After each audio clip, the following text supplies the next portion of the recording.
Well, I think it's time that we talk to Josh Trank about Capone. Let's do it.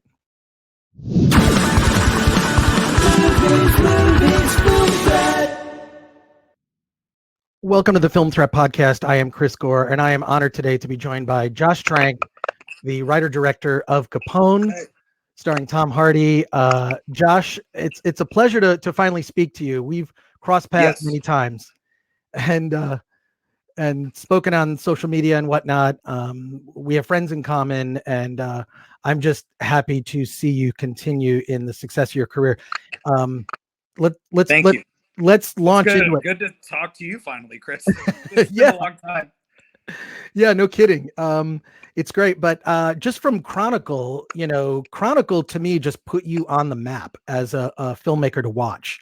From the way that the story was told, which is very unique way to tell that kind of story, to its influences, which I thought were well utilized, and just the cast. Also, the cast. I mean, you discovered talent that has gone on to great success. So to see you leapfrog through different genres and to now Capone, which is also an interesting way to tell this story. It's the last year of Al Capone's life. He's has dealing with dementia, dealing with the demons in his past. What made you want to pursue Capone as a subject? Um, well, it came from a really personal place. I think I'm as much of a Al Capone nut like anybody else.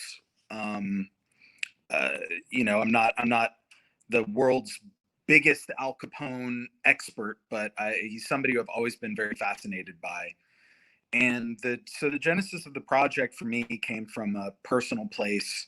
About maybe 2 or 3 months after Fantastic Four came out, I was in just a really bad place in my life. I was feeling very disappointed with myself. I was engaging in therapy in a very new and different way, where rather than going in to sit in a room and kvetch about all of my grievances of, how, I don't know what everybody's like in therapy, but for me it had always been like, these people don't understand me and etc. But I was going into therapy for the first time with a mindset of like, I don't like who I see in the mirror. I don't like the fact that I'm starting to feel this like heavy amount of responsibility for all of the, you know problems that I've been dealing with over the last few years, and I want to set my life back on track. And uh, one of the things I was trying to contend with were these sort of surreal dreams and lack of dreams that I was having at the time. I was dealing with a lot of insomnia and haunted by just all of these odd memories from, I guess, what I could only call as like my own heyday, my own Hollywood uh, heyday. So I'm spending most of my time just sort of sitting outside alone, chain smoking cigarettes. I was up to 2 packs a day. My health was in a really bad place physically. And I started to remember these stories that I had read about Al Capone a couple of years after he was released from Alcatraz. And just him sitting in his backyard, puffing on a cigar, his life coming to an end. And I kept thinking about, what it would have been like for him to be haunted by the memories of his own heyday, and what it would be like in the day in the life of Al Capone, just specifically and strictly during that time period at the end.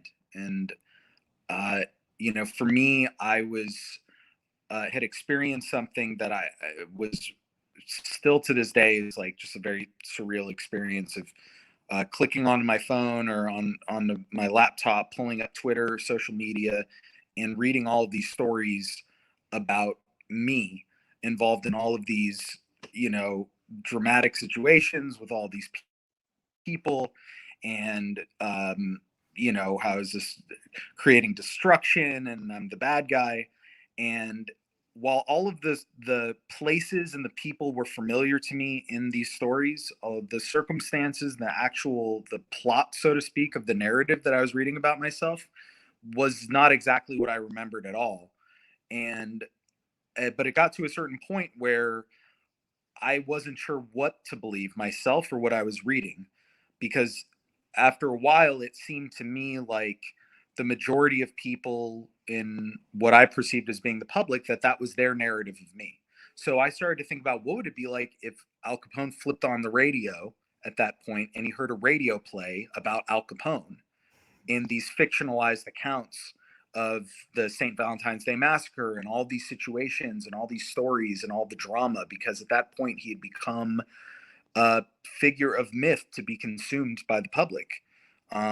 So I mean, it came from that. I wish it was a more straightforward answer of just like I thought this would be a great story, but that's where it came from. It's a bit pretentious and a little grandiose, but that's where it came from. Well, I remember that situation when the Fantastic Four came out and how vilified you were and how perverted the stories were about, whatever the supposed truth was, and experts who had no direct knowledge of anything somehow speaking like they knew something. I thought it was ridiculous. I thought that you were treated incredibly unfairly by fans. I happen to know through a friend of ours, John Schnepp, who passed away Yeah. tragically. I mean, he sung your praises because I don't know if I should say this, but No. you had shown him some storyboards of what the Yeah. movie was supposed to be. And Fantastic Four is my gateway comic. And I remember you being so passionate about it. And I'm sure, like with I think every director has their horror story of working with studios and how difficult and challenging that can be. Yeah. But just to go back to a quick thing, when you were saying about your heyday, dude, you were born the year Film Threat. I started Film Threat. You haven't seen Really? your heyday yet. You're a young guy. Give yourself some time. Well, There's it's what it felt at the time. I appreciate. I believe me, from you, Chris. I appreciate the belief, support, and that you believe in me like that. And but yeah, at the time, that's what it felt like. I mean, to me, Film Threat is like that's a touchstone of growing up and being a movie fan as a kid in the 90s. And what Thank I you. think is really interesting, I've been having a lot of conversations with a lot of friends and with I've been going on different podcasts and stuff, and a lot of what I keep thinking about during this time period are like a lot of the movies in the 90s that I grew up discovering via people who I would meet at the video store from Film Threat, and just like where we would as film fans and as sort of like disparate spread out film community, where we would get our information. Mhm. And you'd really have to seek it out. You'd have to be an actual hardcore fan of movies Yeah. physically to go out and get the magazines and read and consume. And today I feel like it's very passive Mhm. in a way. And I'm just curious from your point of view, like how do you, and obviously this is a conversation, I know you have a lot of questions for me, we could Yeah. talk about this anytime, Yeah. but I'm just curious, like when you see new movies come out and you see sort of like the more interesting components of cinema being discussed by people who are really into it, do you miss the days of the 90s before the internet? Do you feel that there's more of an interesting conversation to be had right now because so many more people are connected?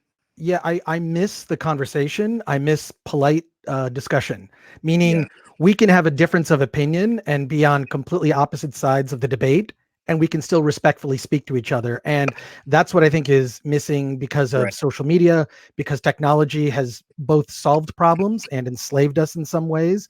Yeah. Not to even mention like what's going on in the world currently, but Right. I miss the just respect of other people's opinions. I think that's sort of that the anonymity of the internet, and you were, I believe, a victim of that in everything that happened surrounding Fantastic Four. But I just know that I just want to say for the record, the reason I always have just admired your work is because you do what to me the truly talented directors do, which is tone. And when you can Thank you. establish a tone for a film, it's different than plot and events and that stuff that doesn't matter. Is that tone, and you've done it with Capone again. This it's maybe slower paced than people would think, although horribly violent. I do think the violence very artfully and masterfully done, but the Thank you. tone is what makes it work. And I know that you had so many more ambitions for what Fantastic Four was supposed to be. So that's maybe a whole other podcast. But I do miss Sure. the days. I do miss the days of, you know, sending a self-addressed stamped envelope to a guy in Florida who would send you a list of movies on VHS, usually 20 bucks a piece or 3 for 50 bucks. I'd send him a money order, and then 4 weeks later get VHS bootlegs of movies that were only available, in Japan. Like Right. crazy stuff like that, where it was almost like you're like, in a way, sort of an Indiana Jones for cinema, right? You got to like go to this Right. theater where it's playing. I mean, I feel fortunate living in Los Angeles with the movie theaters here, though they're not open, but the drive-in movie theaters I think are going to take over. Right. Which is But yeah. interesting. Yeah, I think it's interesting. There used to be, and in their heyday, drive-in movie theaters, there were 6,000 drive-in movie theater screens in United States. Now they're number less than 300 active drive-ins. I believe that number could flip. I mean, it's amazing. But yeah, I mean, Do you remember in LA, Laser Blazer and Tower Video? yep. Oh When yeah. I was a little kid, me and my friend Akiva, we used to go on the bus and we go to Laser Blazer and Tower Video, and we would just thumb through all the movies, and we would talk to, the people who worked there, and that was like our version of like film Twitter in a way. Growing up, I miss that. I really do, because Yeah, it was so positive. It was just passion. If you didn't know anything, you'd ask. It wasn't like, and then you'd learn so many things. And it's such a good point. It was like Indiana Jones, because there was no, before IMDb or Mhm. Wikipedia and everything sort of like having, which is great to be able to have like a list of everything. So, like all the filmographies of all these directors. But I just remember so many of my own life experiences came from the time in between I would hear about a movie from somebody, right? Like there was a Lee Van Cleef movie called The Big Gun Down. Do Mhm. you remember that? And it Yeah, was right. scored by Ennio Morricone. And I remember hearing about that because got really heavily into spaghetti westerns when I was a kid, and I wanted to see this movie so bad because everybody told me that it had like one of the best scores of Ennio Mhm. Morricone, and it was Mhm. and I had to hear it, and I kept trying to track it down.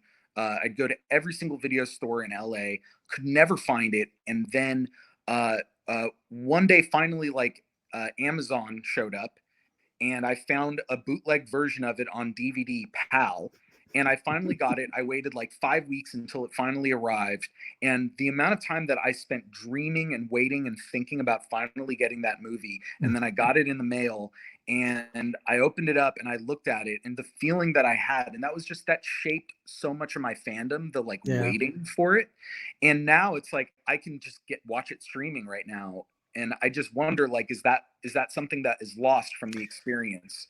I don't know. I think I don't so. want to like poo poo on young people who are as into movies as we are, but I Right. just wonder what's lost from that a little bit, the discovery. Well, I think we consume things too quickly. And consume, Yeah. process the opinion. Here's someone's take, and then it's done and over.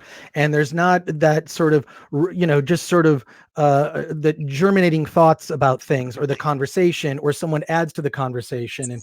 And I miss that. I miss I mean, I still have a Japanese laser disc of Dune, oddly, because That's that great. the David Lynch, where it's got all the extra stuff in it. But yeah, I think what's interesting about those places like Laser Blazer, there was Laser Library that I used to go to in Pasadena, and you'd end up having conversations with people in the store, and it was sort of the precursor to podcasts, where it ended up being a panel discussion about movies where everybody sort of brought something to the table, and there'd Right. be passionate debates. And I miss the passionate debate where people can disagree about a movie, like say The Last Jedi, which is a point of for Star Wars fans.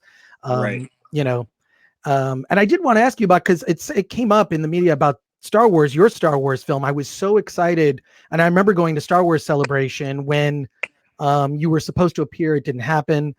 I really thought that hiring you to make a Star Wars movie, that and where you could have some personal vision for Star Wars rather than sort of the factory filmmaking, is really what I'd hoped the Star Wars films would have gone in that direction.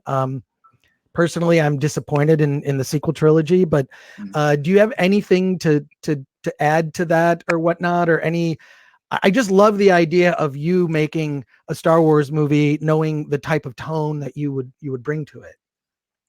You know what? It's well, it's a difficult topic to dive into in much detail for a few reasons. One of the big ones being the amount of NDAs that I've signed, Right. and these Yeah. are plots and characters, and it's a world that I don't own. That Right. it belongs to other people, and so and I respect that. Um, for me, the way that I look at it, and what I take away from that experience was, first of all, I got to become friends with so many cool people over at Lucasfilm who are still to this day really, really close friends of mine. We keep in touch. We're working on things together. Some people who have, gone on their own paths since, and so it was really cool to meet everybody there and find a group of passionate cinephiles that especially up in San Francisco, which is a very different vibe than if you're in the entertainment business and you're working in Los Angeles. Like it's a little less of the industry, so to speak. It's more from a place of artistry and passion. But what I love about Star Wars is just a template of a universe. Is that it's a universe where every specific archetype of movie character exists in some form. From Boba Fett as the bounty hunter, or from Han Solo as the adventuring, like swashbuckling Errol Flynn kind of a character, a rogue, adventurer. There's so many of these, the princess and the prince and the king. Like there are all of these great characters that in some way had been modeled after all these films that we love. So when I had the opportunity, which was like, I can't even, there's not enough adjectives that exist in the English language for me to describe what it felt like when I was brought in that world, and that I was able to, for at least 2.5 years play with that, playing that sandbox. Um, the, you know, to the potential for the amount of genres that you can play with individually within that universe is really um, exciting. So what I think is really cool, and I myself I haven't had really any time because I've been working so much on Capone and just all these other things, and a bit of like sort of too close for comfort, but I'm kind of like rehabilitating from that, is The Mandalorian, which I'm excited to watch. I hear it's Yeah. great, but to me it just seems like, I've had conversations with some other friends recently, like it is truly the best, the one of the best ideas for Star Wars, in that the serialized nature of it, for it to exist as a series, as Hmm. television. So that to me, I think, is exciting. So I haven't seen any of the new trilogy films Oh wow. myself, because again, when I was working on those movies, when I was working on that movie, and they were making those movies, I was on the sort of inside of what was going on. So what, like, one funny anecdote, like the only things I can say are the things that everybody knows, but one funny anecdote I have about that was, um, when I started when I started going up to Lucasfilm, it was in the middle of 2013, I think, end of 2013, and at that point, it was JJ was on his episode 7. It had already just been announced, and Gareth had not been announced yet. There was a long period of time before they announced us in the trades, because there were still deals being made. All that takes a while. So I go up there and I'm like, holy shit, this is crazy. I'm going to Skywalker. I'm having these guys. And I sit down and I'm, told that, look, like, obviously this is a shared universe.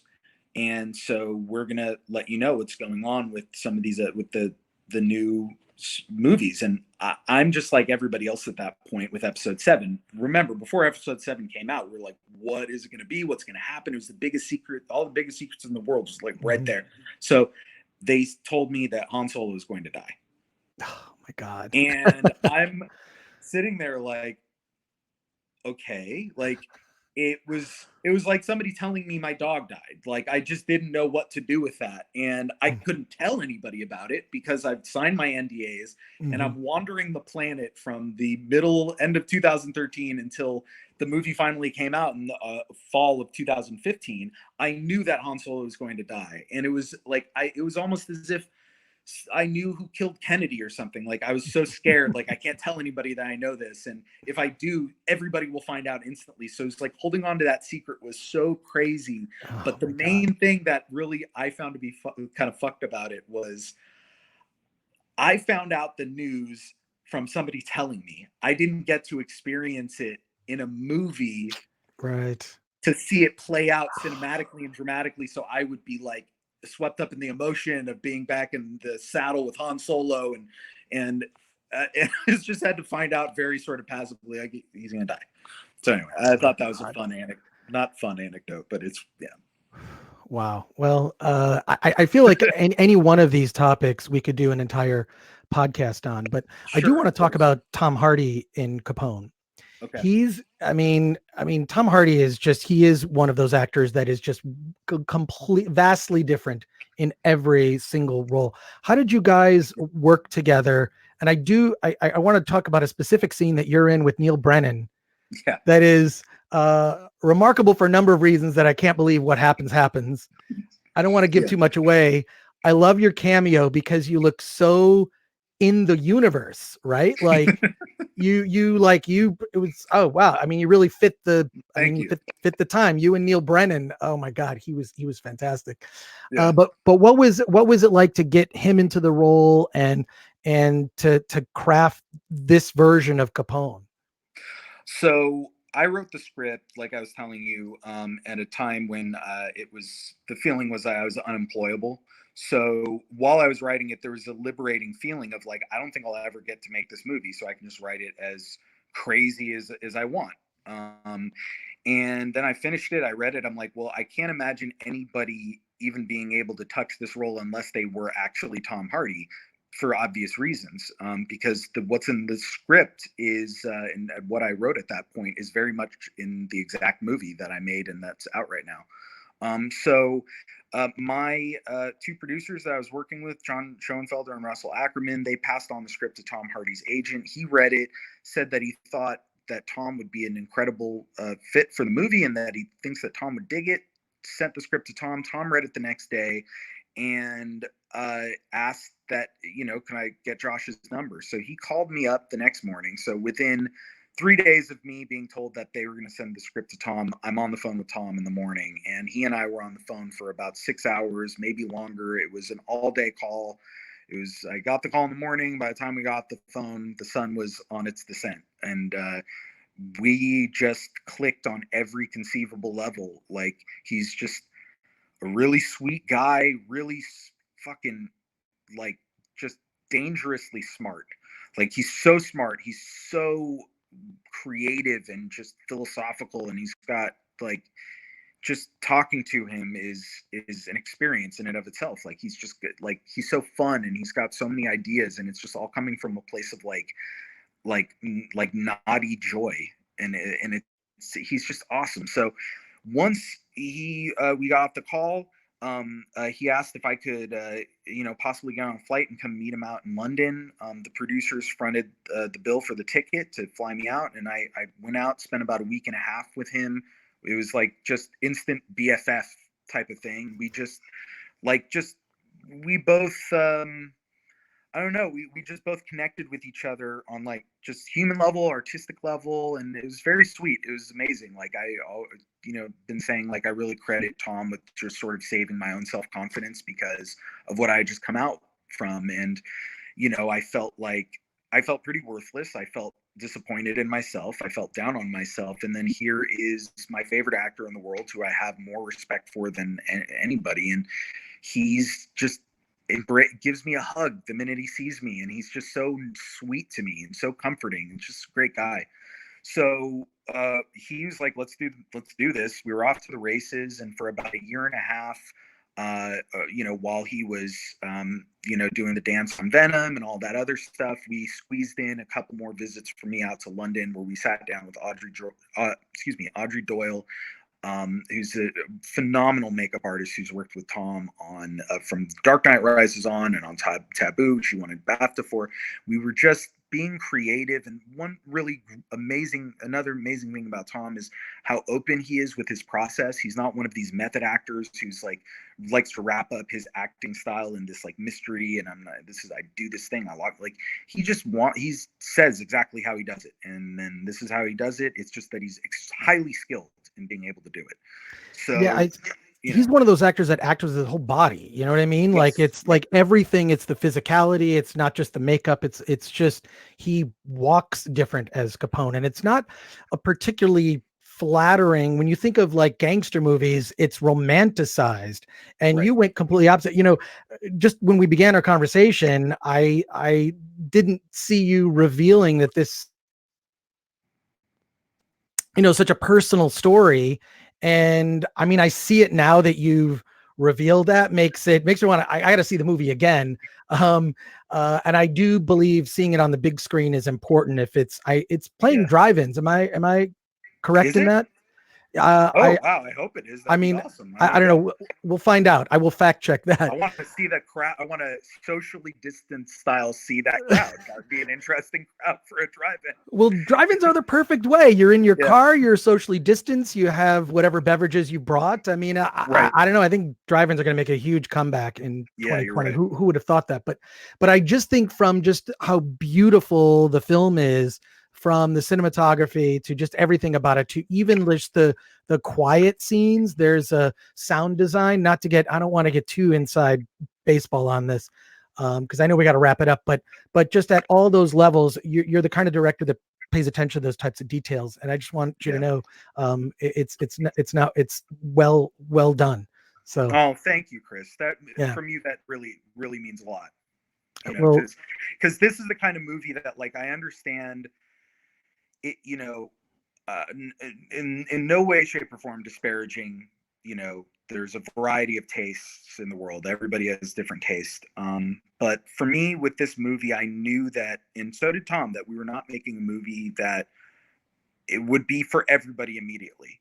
We were making this movie specifically for weird people like us who are into these kinds of uncomfortable slices of cinema that wrapped inside of them. Like, one of my favorite movies of all time that I rewatch often and I think about a lot, and it's just stayed with me and is like my own little spiritual song, I feel, is Barton Fink by the Coen brothers. Oh, wow. And yeah. I've been obsessed with that movie since I was literally 9 or 10 years old. It's just weird that I'd loved that movie then, but that's when I first saw it. I saw it on videotape at my dad's closet. I was just obsessed with it. And it's a sweaty, weird, sometimes mean-spirited, ugly experience that inside of it, for me, I find so much beauty and nuance and so many layers. And ultimately the film results as a sort of an ambiguity of, like, I've shown the movie to so many different friends and people over the year that I've tried to get people into this movie, and not everybody gets into it, because they get to the end of it and they're like, what was that about? And I'm like, it was about everything. Yeah. Well, that's why we're still talking about it, right? I mean, it's one of those movies that resonates. And I don't know if Capone is about as much as I think Barton Fink is about, but for me, that's where I'm coming from as a filmmaker. It might not be the most 4-quadrant place. I don't know if it's possible that somebody like me can go out and just please everybody, but I know out there that there are people where this movie will mean something to them the way that it means something to me, because I'm a fan of this movie. I love it. So it means a lot to hear that from you, Chris. Well, you did a remarkable job, and I can't wait to see what you're working on next. I want to have you back on the podcast. I'd love to.